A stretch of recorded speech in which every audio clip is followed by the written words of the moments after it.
আসসালামু আলাইকুম কাকা। ওয়ালাইকুম আসসালাম। কাকা ভালো আছে? আসি ভালো, তুমি ভালো আছো? জি কাকা ভালো। আপনি এদিক কই যেতেছেন? যাইতেছিলাম তোমার বাড়িতে। কি কোন কাকা, আপনি আমগো বাড়িতে যাইতেছেন?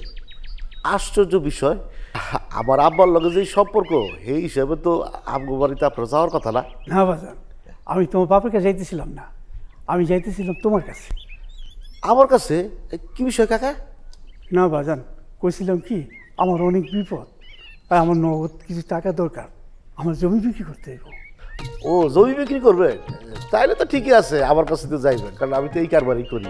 তা কাকা, আপনি কোন জমিটা বেচবেন? ওই যে দেখতেছো না, দুইটা ক্ষেতের পরের ভূমিটাই এক জায়গায় আছে বাজান। ও, 2 আলোর পরে? তা পুরোটাই বেচবেন? হ্যাঁ, পুরাটাই বেশি। তা কাকা, ওই কাগজপত্র তো লাগবে, কাগজপত্র কি আছে? কাগজপত্র আমি সাথে করে লই আইছি বাজান, এই লোক পর্চা,